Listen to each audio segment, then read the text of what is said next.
Price lord. ನಮಗೆ ಕರ್ತನ ರಕ್ಷಕನೂ ಆಗಿರುವಂತಹ ಯೇಸು ಕ್ರಿಸ್ತರ ಅತಿ ಪರಿಶುದ್ಧವಾದ ನಾಮದಲ್ಲಿ ನಾನು ನಿಮ್ಮನ್ನು ವಂದಿಸ್ತಾ ಮತ್ತೊಂದು ಸಂದೇಶ ಜೊತೆ ನಾನು ಮುಂದೆ ಬಂದೇನೆ.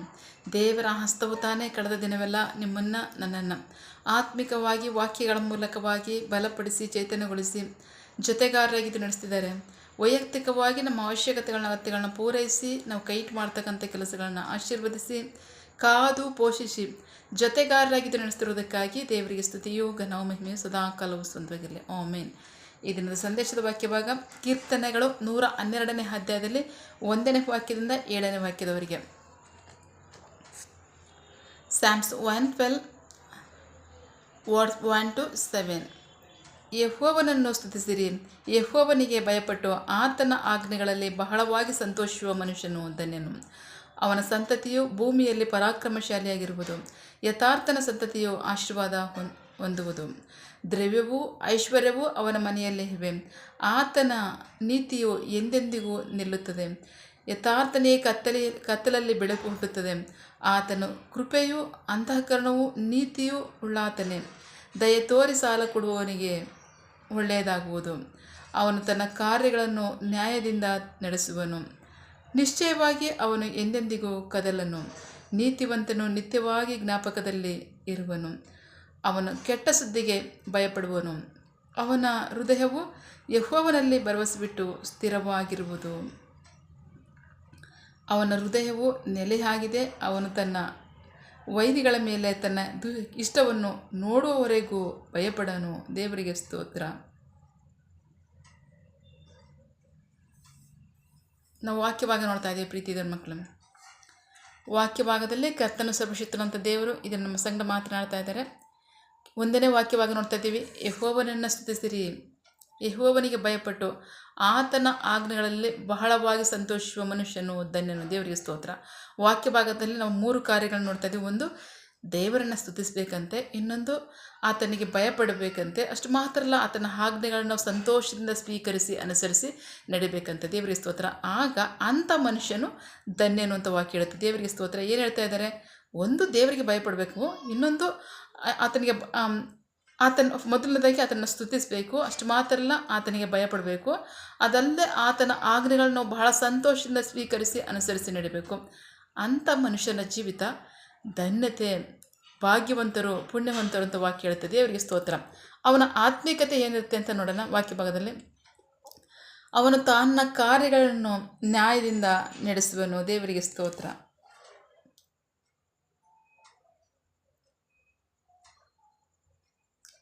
ಅವನು ತನ್ನ ಕಾರ್ಯಗಳನ್ನು ನ್ಯಾಯದಿಂದ ನಡೆಸುವನು, ನಿಶ್ಚಯವಾಗಿ ಅವನು ಎಂದೆಂದಿಗೂ ಕದಲನು. ನೀತಿವಂತನು ನಿತ್ಯವಾಗಿ ಜ್ಞಾಪಕದಲ್ಲಿರುವನು, ಅವನು ಕೆಟ್ಟ ಸುದ್ದಿಗೆ ಭಯಪಡುವನು, ಅವನ ಹೃದಯವು ಯೆಹೋವನಲ್ಲಿ ಭರವಸೆ ಬಿಟ್ಟು ಸ್ಥಿರವಾಗಿರುವುದು. ದೇವರಿಗೆ ಸ್ತೋತ್ರ. ಇದು ಆತ್ಮಿಕತೆ. ಇನ್ನು ಆಶೀರ್ವಾದ. ಅವನ ಸಂತತಿ ಭೂಮಿಯಲ್ಲಿ ಪರಾಕ್ರಮಶಾಲಿಯಾಗಿರುವುದು, ಯಥಾರ್ಥನ ಸಂತತಿಯು ಆಶೀರ್ವಾದ ಹೊಂದುವುದು. ದ್ರವ್ಯವೂ ಐಶ್ವರ್ಯವೂ ಆತನ ಮನೆಯಲ್ಲೇ ಇದೆ, ಆತನ ನೀತಿಯು ಎಂದೆಂದಿಗೂ ನಿಲ್ಲುತ್ತದೆ. ಯಥಾರ್ಥನೇ ಕತ್ತಲೆಯಲ್ಲಿ ಬೆಳಕಾಗುತ್ತದೆ. ಅಷ್ಟು ಮಾತ್ರ ಅಲ್ಲ, ಆತನ ಕೃಪೆಯು ಅಂತಃಕರಣೆಯು ನೀತಿಯೂ ಉಳ್ಳಾತನು, ಆತನಿಗೆ ದಯ ತೋರಿ ಸಾಲ ಕೊಡೋರು ಸಹ ಒಳ್ಳೆಯದಾಗುತ್ತೆ ಅಂತ ವಾಕ್ಯ ಹೇಳುತ್ತೆ. ದೇವರಿಗೆ ಸ್ತೋತ್ರ. ಒಂದು, ದೇವರಲ್ಲಿ ನಾವು ಹೇಗೆ ನಡೀಬೇಕು ಅಂತ ಹೇಳುತ್ತೆ. ಇನ್ನೊಂದು, ಅವನ ಆತ್ಮಿಕ ಜೀವಿತ ಹೇಗಿರುತ್ತೆ. ದೇವರಲ್ಲಿ ಬಹಳ ಪ್ರಮುಖವಾಗಿ ದೇವರನ್ನ ಸ್ತುತಿಸಬೇಕು, ಆತನಿಗೆ ಭಯಪಡಬೇಕು, ಆತನ ಆಜ್ಞೆಗಳನ್ನ ಬಹಳವಾಗಿ ಸಂತೋಷಪಟ್ಟು ನಾವು ಅದನ್ನು ಕೈಗೊಂಡು ನಡಿಬೇಕು ಅಂತ ವಾಕ್ಯ ಹೇಳುತ್ತೆ. ಸೊ ದೇವರಿಗೆ ಸ್ತೋತ್ರ. ಆಗ ಆತ್ಮಿಕತೆಯಲ್ಲಿ ನೋಡ್ತೀವಿ, ಆತ್ಮಿಕತೆ ಕಾರ್ಯಗಳೆಲ್ಲ ಸಿದ್ಧಿ ನ್ಯಾಯದಿಂದ ನಡೆಸುವತನಾಗಿರ್ತಾನೆ. ಅವನು ನಿಶ್ಚಯವಾಗಿ ತನಗೆ ಕದಲೋದೇ ಇಲ್ಲ ಅಂತ ವಾಕ್ಯ ಹೇಳುತ್ತೆ. ದೇವರಿಗೆ ಸ್ತೋತ್ರ. ನೀತಿವಂತನು ನಿತ್ಯವಾಗಿ ದೇವರ ಜ್ಞಾಪಕದಲ್ಲಿರ್ತಾನೆ ಅಂತ ವಾಕ್ಯ ಹೇಳುತ್ತೆ. ಅಷ್ಟು ಮಾತ್ರ ಅಲ್ಲ, ಕೆಟ್ಟ ಸುದ್ದಿಗೆ ಆತನ ಭಯಪಡ್ತಾನೆ. ಅಷ್ಟಲ್ಲದೆ ಅವನ ಹೃದಯ ದೇವರಲ್ಲೇ ಸ್ಥಿರವಾಗಿರುತ್ತೆ ಅಂತ ವಾಕ್ಯ ಹೇಳುತ್ತೆ. ಆಶೀರ್ವಾದವಂತೂ ಕೇಳಲೇಬೇಕಾಗಿಲ್ಲ. ದೇವರಿಗೆ ಸ್ತೋತ್ರ. ಭೂಮಿಯಲ್ಲಿ ಪರಾಕ್ರಮಶಾಲಿ ಅವನ ಸಂತತಿ, ಯಥಾರ್ಥನ ಸಂತತಿ ಆಶೀರ್ವಾದ ಹೊಂದುವುದು. ದ್ರವ್ಯವೂ ಐಶ್ವರ್ಯವೂ ಆತನ ಮನೆಯಲ್ಲಿ ಇದೆ, ಆತನ ನೀತಿ ಎಂದೆಂದಿಗೂ ನಿಲ್ಲುತ್ತದೆ. ಅವನಿಗೆ ಕತ್ತಲಲ್ಲಿ ಬೆಳಕಾಗುತ್ತೆ.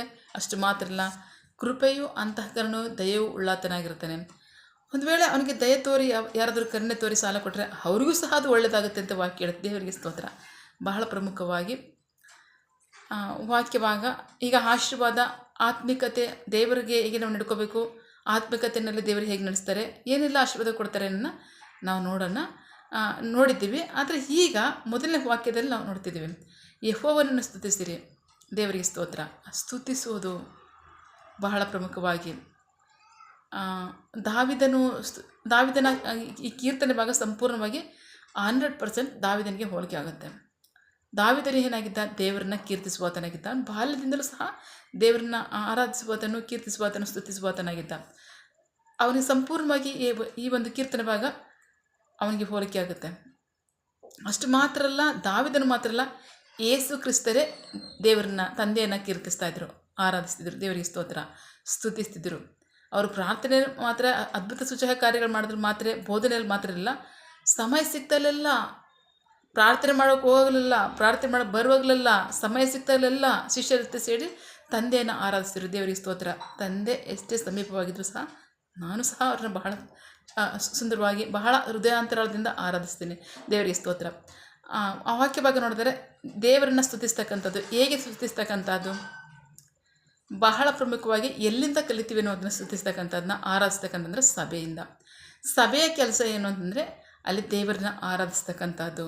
ಅಷ್ಟು ಮಾತ್ರ ಅಲ್ಲ, ಜನರನ್ನು ಆತನ ಜನರನ್ನು, ಆತನ ಮಂದೆಯನ್ನು ಅನ್ಯೋನ್ಯತೆಯಲ್ಲಿ ಕೂಡಿಸ್ತಕ್ಕಂಥದ್ದು. ಅಷ್ಟು ಮಾತ್ರ ಅಲ್ಲ, ಅಲ್ಲಿ ದೇವರ ವಾಕ್ಯ ಇರಬೇಕು. ವಾಕ್ಯವನ್ನು ಬಿಟ್ಟು ಬೇರೆ ಇರಲ್ಲ, ವಾಕ್ಯ ಇರಬೇಕು. ಅಷ್ಟು ಮಾತ್ರ ಅಲ್ಲ, ಉಪದೇಶ. ಈ 4 ಕಾರ್ಯಗಳ ಸಭೆಯ ಕಾರ್ಯ, ಈ 4 ಸಹ ಸಭೆಯ ಕಾರ್ಯ, ದೇವರಿಗೆ ಸ್ತೋತ್ರ. ಬಹಳ ಪ್ರಮುಖವಾಗಿ ಸ್ತುತಿಸ್ತಕ್ಕಂಥ ವಿಷಯ ನೋಡಿದ್ರೆ, ಮೊದಲನೇದಾಗಿ ದೇವರನ್ನ ಆರಾಧಿಸ್ತಕ್ಕಂಥದ್ದು. ಆರಾಧನೆಯೇ ಬಹಳ ಪ್ರಮುಖವಾಗಿತ್ತು, ದೇವರಿಗೆ ಸ್ತೋತ್ರ. ಬಹಳ ಪ್ರಿಯರೇ, ನೀವೇನು ಅಂದ್ಕೊಂಡಿದ್ದೀರೋ ಏನೋ ಗೊತ್ತಿಲ್ಲ, ಬಟ್ ಆರಾಧನೆ ಮಾತ್ರ ಅದು ನಮಗಲ್ಲ. ನಾವು ಹವ್ಯಾಸವಾಗಿ ಈಗ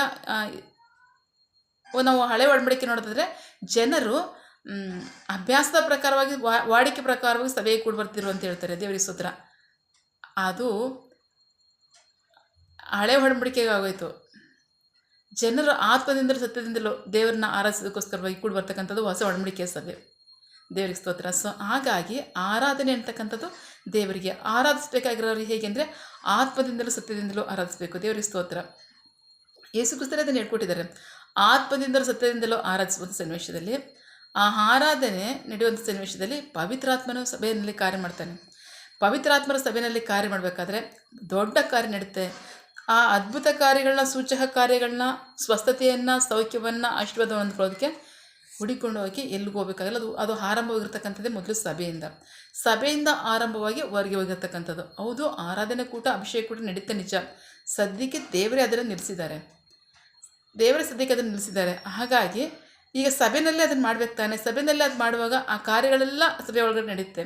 ಆ ಕಾರ್ಯಗಳೆಲ್ಲ ಸಭೆಯಲ್ಲಿ ನಡೀಬೇಕಾದ್ರೆ ಸಭೆಯಲ್ಲೇ ದೊಡ್ಡ ಉಜ್ಜೀವನ ಉಂಟಾಗುತ್ತೆ, ದೇವರಿಗೆ ಸ್ತೋತ್ರ.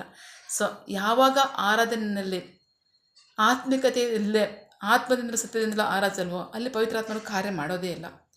ಅಷ್ಟು ಮಾತ್ರ ಅಲ್ಲ, ವಿಶ್ವಾಸಿಗಳಾದಂಥ ಜನರ, ಆತ್ಮಿಕರಾದಂಥ ಜನರಲ್ಲಿ, ದೇವಜನರಲ್ಲಿ, ಅವರ ಆತ್ಮದಲ್ಲಿ ಪವಿತ್ರಾತ್ಮನು ಸಂತೋಷ ಪಡಲ್ಲ, ಸಭೆಯಲ್ಲಿ ಕಾರ್ಯ ಮಾಡಲ್ಲ. ಸೊ ಆಗ ಜನರಿಗೆ ಯಾವುದೇ ಸ್ವಸ್ಥತೆ ಇರಲ್ಲ, ಸೌಖ್ಯ ಇರಲ್ಲ, ಆರೋಗ್ಯ ಉಂಟಾಗಲ್ಲ, ಆತ್ಮಿಕದಲ್ಲಿ ಅವರು ಬಲಗೊಳ್ಳಲ್ಲ. ಅಷ್ಟು ಮಾತ್ರ ಅಲ್ಲ, ಬಹಳ ನಿರಾಸೆ ನಿರುತ್ಸಾಹದಿಂದ ಇರ್ತಾರೆ. ಯಾವಾಗ ಆತ್ಮದಿಂದ ಸತ್ಯದಿಂದ ನಾವು ಆರಾಧಿಸ್ತೀವೋ, ಮನ ಮುಟ್ಟುವಂಥ ಆರಾಧನೆ ಬರುತ್ತೋ. ಹೇಗೆ ಅದು ಅಂತಂದರೆ, ಕೆಲವು ಹಾಡುಗಳನ್ನ ಕೇಳ್ತಿರ್ಬೇಕಾದ್ರೆ ಜನರು ಅವರಾಗಿದ್ದವರೇ ಹಾಡೋಕ್ಕೆ ಶುರು ಮಾಡ್ತಾರೆ, ದೇವರಿಗೆ ಸ್ತೋತ್ರ. ಅವರಾಗಿದ್ದವರೇ ಹಾಡೋಕ್ಕೆ ಶುರು ಮಾಡ್ತಾರಲ್ಲ, ಅದುವೇ ಆತ್ಮದಿಂದ ಸತ್ಯದಿಂದ ಆರಾಧಿಸ್ತಕ್ಕಂಥದ್ದು. ಅದು ಮನ ಮುಟ್ಟುವಂಥ ಆರಾಧನೆ ಆಗಿರುತ್ತೆ. ನಾನು ಇರೋ ವಿಷಯನೇ ಹೇಳಬೇಕಾಗಿದೆ. ಯಾಕೆಂತಂದರೆ ಕೆಲವು ಹಾಡುಗಳು ದೊಡ್ಡ ಪುಸ್ತಕಗಳಾಗಿದೆ, ಒಂದು ಗ್ರಂಥಗಳಾಗಿದೆ. ಆದರೆ ಆಡೋರು ಆಡ್ತಾ ಇರ್ತಾರೆ, ಜನರಿಗೆ ಅದು ಹೃದಯನೇ ಮುಟ್ಟಲ್ಲ. ಅವ್ರು ಹಾಡೋಕ್ಕೆ ಪ್ರಯತ್ನಪಟ್ಟು ಸಹ ಅದು ಆಡೋಕ್ಕಾಗಲ್ಲ. ಆದರೆ ಕೆಲವು ಸಾವಿರಾರು ಸಾಂಗ್ಗಳು ಹೃದಯದ ಅಂತರಾಳದಿಂದ ಆಡೋಂಥ ಸಾಂಗ್ಗಳಿವೆ. ಆ ಸಾಂಗ್ಗಳನ್ನ ಆಡಾಗ ಜನ ಅವರಾಗಿದ್ದವರೇ ಹಾಡೋಕ್ಕೆ ಶುರು ಮಾಡ್ತಾರೆ, ದೇವರಿಗೆ ಸ್ತೋತ್ರ. ಸೊ ಅದು ಪವಿತ್ರಾತ್ಮನಿಂದ ಕೊಡಲ್ಪಟ್ಟಿರ್ತಕ್ಕಂಥದ್ದು. ಕೀರ್ತನೆಗಳನ್ನ ಹಾಡಾಗಿ ಮಾಡಿದ್ದೀವಿ ನಿಜ, ಆದರೆ ಅದನ್ನು ರಚಿಸುವ ರೀತಿ ಇರುತ್ತಲ್ಲ, ಅದು ಪವಿತ್ರಾತ್ಮದಿಂದ ಬಂದಿರಲ್ಲ. ಹಾಗಾಗಿ ಅದು ಮನವನ್ನು ಮುಟ್ಟಿರಲ್ಲ. ಅಂತರಾಳದಿಂದ ಜನರು ಹಾಡೋಕ್ಕಾಗಲ್ಲ, ಅವ್ರ ಹೃದಯವನ್ನು ಮುಟ್ಟಲ್ಲ, ಅವ್ರ ಹೃದಯದಿಂದ ಹಾಡೋಕ್ಕಾಗಲ್ಲ. ಪವಿತ್ರಾತ್ಮ ಅವರೊಳಗೆ ಉಲ್ಲಾಸ ಪಡಲ್ಲ, ಸಭೆಯಲ್ಲಿ ಕಾರ್ಯ ಮಾಡೋದೇ ಇಲ್ಲ, ದೇವರಿಗೆ ಸ್ತೋತ್ರ. ಸೊ ಹಾಗಾಗಿ ಸಭೆಗೆ ಏನೆಲ್ಲ ಸಮಸ್ಯೆಗಳು ಬರುತ್ತೆ, ಉಪದ್ರವಗಳು ಬರುತ್ತೆ, ಕಷ್ಟಗಳು ಬರುತ್ತೆ, ಜನರಿಗೆ ಅಲ್ಲಿ ಯಾವ ಸಹಾಯ ಇರೋದೇ ಇಲ್ಲ. ಅಷ್ಟು ಮಾತ್ರ ಅಲ್ಲ, ಪವಿತ್ರಾತ್ಮನ ಕಾರ್ಯ ಅಲ್ಲಿ ಇರೋದೇ ಇಲ್ಲ. ಸಹಾಯ ಎಲ್ಲಿಂದ ಬರುತ್ತೆ? ಏನು ಬರಲ್ಲ. ಹಾಗಾಗಿ ಆರಾಧನೆ ಅಂತ ಅನ್ನತಕ್ಕಂಥದ್ದು ಇರತಕ್ಕಂಥದ್ದು ದೇವರಿಗೆ ಆರಾಧನೆ ಮಾಡಿದಾಗ ಆತನ ಜನರನ್ನು ತಾನು ಆತ್ಮದಿಂದ ಹಸದದಿಂದ ಆಡಿಸಿ ಅವ್ರನ್ನ ಅನ್ಯೋನ್ಯತೆಯಲ್ಲಿ ಕೂಡಿಸಿ ಅವ್ರಿಗೆ ಒಳ್ಳೆಯ ಸಂದೇಶವನ್ನು ಕೊಡ್ತಾರೆ ಪವಿತ್ರಾತ್ಮರು. ಆಗ ಜನರು ಆತ್ಮಿಕತೆಯಲ್ಲಿ ಬಲ ಹೊಂದಿ ಅವರೊಂದು ನಿರೀಕ್ಷೆಯಲ್ಲಿ, ಭರವಸೆಯಲ್ಲಿ ಬಲವಾಗಿ ನಿಲ್ತಾರೆ. ಅಷ್ಟು ಮಾತ್ರ ಅಲ್ಲ, ಅದೇ ನಂಬಿಕೆಯನ್ನು ನಡೀತಾರೆ. ಅವ್ರ ಜೀವಿತಕ್ಕೂ ಅದು ಆಶೀರ್ವಾದವಾಗಿರುತ್ತೆ. ಇತರರ ಮಧ್ಯದಲ್ಲೂ ಸಹ ಅವರು ಒಳ್ಳೆಯ ಆತ್ಮಿಕರಾಗಿ ಜೀವಿಸ್ತಾರೆ. ಅದು ಸಮಾಜಕ್ಕೂ ಆಶೀರ್ವಾದವಾಗಿರುತ್ತೆ, ದೇವರಿಗೆ ಮಹಿಮೆ ತರಂತವಾಗಿರುತ್ತೆ. ದೇವರಿಗೆ ಸ್ತೋತ್ರ. ಯಾವಾಗ ಆರಾಧನೆಯಲ್ಲಿ ಮನಮುಟ್ಟುವಂತಹ ಆರಾಧನೆ ಇರಲ್ವೋ ಅಲ್ಲಿ ಪವಿತ್ರಾತ್ಮನು ಕಾರ್ಯ ಮಾಡೋದೇ ಇಲ್ಲ. ಯಾವ ಸಹಾಯನೂ ಬರೋದೂ ಇಲ್ಲ, ಯಾವ ಆಶೀರ್ವಾದನೂ ಬರಲ್ಲ, ಯಾವ ರಕ್ಷಣೆಯೂ ಇರಲ್ಲ. ದೇವರಿಗೆ ಸ್ತೋತ್ರ. ಸೊ ಹಾಗಾಗಿ ಪ್ರಿಯರೇ, ಆರಾಧನೆ ಇರ್ತಕ್ಕಂಥದ್ದು ದೇವರಿಗೆ. ಅದೇ ಮೊದಲನೇ ಕಾರ್ಯ ಸಭೆಯಲ್ಲಿ. ಎರಡನೇ ಕಾರ್ಯ ಜನರನ್ನ ಅನ್ಯೋನ್ಯತೆಗೆ ಆತನೇ ತರ್ತಾನೆ. ಜನರಲ್ಲಿ ಅನ್ಯೋನ್ಯತೆ ತರ್ತಾನೆ. ಅಷ್ಟು ಮಾತ್ರ ಅಲ್ಲ, ತನ್ನ ವಾಕ್ಯ ಬೋಧನೆಯನ್ನು ಕೊಡ್ತಾನೆ ಜನರಿಗೆ. ಅದು ಜನರಿಗೆ ಸಂಪೂರ್ಣವಾಗಿ ಕಾರ್ಯ ಮಾಡೋರು ಸ್ವಸ್ಥತೆಯನ್ನು ಕೊಡುತ್ತೆ, ಸೌಖ್ಯವನ್ನು ಕೊಡುತ್ತೆ, ಭರವಸೆಯನ್ನು ಕೊಡುತ್ತೆ, ನಿರೀಕ್ಷೆಯನ್ನು ಕೊಡುತ್ತೆ, ಆಶೀರ್ವಾದವನ್ನು ಕೊಡುತ್ತೆ. ಅವರು ಅಭಿವೃದ್ಧಿಯನ್ನು ಹೊಂದ್ತಾರೆ. ಅಷ್ಟು ಮಾತ್ರ ಅಲ್ಲ, ಬಲವಾಗಿ ನಿಲ್ತಾರೆ. ಅವ್ರ ಮುಖಾಂತರನೂ ಸಮಾಜಕ್ಕೆ ಬಹಳ ದೊಡ್ಡ ಆಶೀರ್ವಾದವಿರುತ್ತೆ.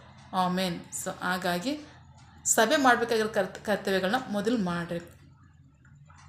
ಯಾವ ಹಾಡುಗಳನ್ನ ಜನರು ಆಡ್ಲಿಕ್ಕೆ ಸಾಧ್ಯ, ಯಾವ ಹಾಡುಗಳು ಜನರ ಮುಟ್ಟುತ್ತೆ, ಅದು ಗೊತ್ತಿದೆ ಈಗಾಗಲೇ. ಆ ಥರ ಹಾಡಿ ದೇವರನ್ನ ಮಹಿಮೆಪಡಿಸಿ ಜನರೊಳಗಿರ್ತಕ್ಕಂಥ ಪವಿತ್ರಾತ್ಮರು ಆನಂದಪಡಿಸ್ತಾರೆ. ಸಭೆಯಲ್ಲಿ ದೊಡ್ಡ ಕಾರ್ಯ ನಡೆಯುತ್ತೆ. ಆಮೇನ್. ಅದರ ಮುಖಾಂತರ ಸಹಾಯ ಬರುತ್ತೆ, ಆಶೀರ್ವಾದ ಬರುತ್ತೆ, ಅಭಿವೃದ್ಧಿ ಬರುತ್ತೆ. ಆಮೇನ್. ಸೊ ಹಾಗಾಗಿ ಹಾಗೆ ಹಾಡೋದ್ರ ಮೂಲಕವಾಗಿ ಆತ್ಮಿಕತೆಯಲ್ಲೂ ಬಲವಾಗಿ ನಿಲ್ತಾರೆ, ಆಶೀರ್ವಾದಗಳು ಬರುತ್ತೆ. ಅಷ್ಟು ಮಾತ್ರ ಅಲ್ಲ, ದೇವರಿಗೆ ಮಹಿಮೆ ಆಗುತ್ತೆ, ಜನರಲ್ಲಿ ಒಂದು ದೊಡ್ಡ ಕಾರ್ಯ ನಡೆಯುತ್ತೆ. ದೇವರಿಗೆ ಸ್ತೋತ್ರ. ಸೊ ಹಾಗಾಗಿ ಆತ್ಮಿಕತೆಯಲ್ಲಿ ಬಲವಾಗಿ ನಿಲ್ಲೋದನ್ನ ಫಸ್ಟ್ ಕಲ್ತ್ಕೊಳ್ರಿ, ಆಮೇಲೆ ಆಶೀರ್ವಾದವನ್ನು ಹೊಂದ್ಕೊಳ್ಳಿ. ಆಮೇಲೆ ಪ್ರಾರ್ಥನೆ ಮಾಡೋಣ.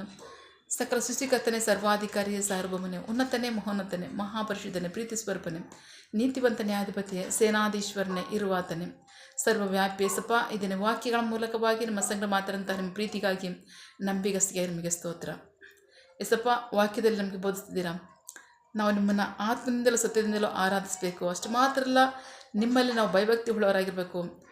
ಅದಲ್ಲದೆ ನಿಮ್ಮ ಆಜ್ಞೆಗಳಲ್ಲಿ ನಾವು ಬಹಳ ಸಂತೋಷಪಟ್ಟು ಅದನ್ನು ಕೈಗೊಂಡು ನಡಿಬೇಕು. ಆಗ ನಮ್ಮ ಆತ್ಮಿಕತೆಯಲ್ಲಿ ನೀವು ಜೀವನವನ್ನು ಮಾಡ್ತೀರಾ. ಅಷ್ಟು ಮಾತ್ರ ಅಲ್ಲ, ಜೀವಿತಗಳಲ್ಲಿ ಆಶೀರ್ವಾದವಾಗುತ್ತೆ ಅಂತ ಹೇಳ್ತೀರಾ. ಅದಕ್ಕಾಗಿ ಸ್ತೋತ್ರ. ಸಂತತಿಗೆ ಆಶೀರ್ವಾದ ಹೊಂದ್ಕೊಡುವಂತೆ ಎಸಪ್ಪ, ನಿನ್ನ ಜನರು ನಿನ್ನ ಭಯಭಕ್ತಿಯಲ್ಲೂ, ನಂಬಿಗಸ್ತಿಕೆಯಲ್ಲೂ, ಯಥಾರ್ಥವಂತಿಕೆಯಲ್ಲೂ ನಿನ್ನ ಆಜ್ಞೆಗಳನ್ನ ಕೈಗೊಂಡು ನಡೆದು ನಿನ್ನಲ್ಲೇ ಸಂತೋಷವುಳ್ಳವರಾಗಿ ಜೀವಿಸಲಿ. ಆಮೇನ್. ಒಪ್ಪಿಸಿಕೊಡ್ತಕ್ಕಂಥ ಒಬ್ಬೊಬ್ಬರನ್ನು ನೀವು ಆಶೀರ್ವದಿಸಿ ನಡೆಸಿ. ನಿಮಗೆ ಮಹಿಮೆಯಾಗಲಿ, ನಿಮ್ಮ ಜನರಿಗೆ ಆಶೀರ್ವಾದವಾಗಲಿ. ಆಮೇನ್. ನಿನ್ನ ಜನರು ಕೈಟ್ ಮಾಡ್ತಕ್ಕಂಥ ಕೆಲಸವನ್ನು ಆಶೀರ್ವದಿಸು, ಅವರ ಅಗತ್ಯಗಳನ್ನ ಪೂರೈಸು, ಕೊರತೆಗಳನ್ನ ನೀಗಿಸು. ಆಮೇನ್. ಯಾವ ಕಾರ್ಯದಲ್ಲಿ ಅವರು ನಿರೀಕ್ಷೆ ಉಳ್ಳವರಾಗಿದ್ದಾರೆ, ಮಕ್ಕಳ ವಿದ್ಯಾಭ್ಯಾಸ, ಆರೋಗ್ಯ, ಅವರ ಜೀವನ ಅವಶ್ಯಕತೆಗಳ ಅಗತ್ಯಗಳು, ಯೌವನಸ್ಥರ ವಿದ್ಯಾಭ್ಯಾಸ, ಆರೋಗ್ಯ, ಅವರ ಜೀವನ ಅವಶ್ಯಕತೆಗಳ ಅಗತ್ಯಗಳು, ಕೆಲಸ, ಬಿಸಿನೆಸ್, ಸೇವೆ, ವಿವಾಹ ಕಾರ್ಯ, ವಯಸ್ಸಾದವರ ಜೀವನ ಅವಶ್ಯಕತೆಗಳ ಅಗತ್ಯಗಳು, ಆರೋಗ್ಯ, ಸೇವೆ, ಯಾವ ಕಾರ್ಯದಲ್ಲಿ ಅವರು ನಿರೀಕ್ಷೆ ಉಳ್ಳವರಾಗಿದ್ದಾರೆ ಆ ಕಾರ್ಯದಲ್ಲಿ ತಕ್ಕ ಸಮಯದಲ್ಲಿ ನಿಮ್ಮ ಚಿತ್ತಾನುಸಾರವನ್ನು ಹೊಂದ್ಕೊಳ್ಳಿ. ಆಮೇನ್. ನೀವು ಹಾಗೆ ಮಾಡುವ ಪ್ರೀತಿಗಾಗಿ ನಂಬಿಗಸ್ತಿಗೆ ನಿಮಗೆ ಸ್ತೋತ್ರ. ನಮ್ಮ ಪ್ರಾರ್ಥನೆ ನೀವು ಕೇಳಿದ್ದೀರಾ, ಅದರಂತೆ ನಡೆಸ್ತೀರಾ. ಅದಕ್ಕಾಗಿ ಸ್ತೋತ್ರ. ನಮ್ಮ ಪ್ರಾರ್ಥನೆಯನ್ನು ನಮ್ಮ ರಕ್ಷಕನಾದ ಯೇಸು ಕ್ರಿಸ್ತರ ಅತಿ ಪರಿಶುದ್ಧವಾದ ನಾಮದಲ್ಲಿ ಪ್ರಾರ್ಥಿಸಿ ನಿಮ್ಮ ಪಾದಗಳು ಸಲ್ಲಿಸಿ ನಾವು ಬೇಡುವಂತಿದ್ದೇವೆ, ನಮ್ಮ ಜೀವಳ ತಂದೆ. Amen. God bless you all. ದೇವರು ತಾನೇ ಇದನ್ನು ವಾಕ್ಯಗಳ ಮೂಲಕವಾಗಿ ನಮ್ಮ ಸಂಗಡ ಮಾತನಾಡಿದ್ದಾರೆ, ನಮ್ಮನ್ನು ಆಶೀರ್ವದಿಸಿದ್ದಾರೆ. ಆಮೇನ್. All the best.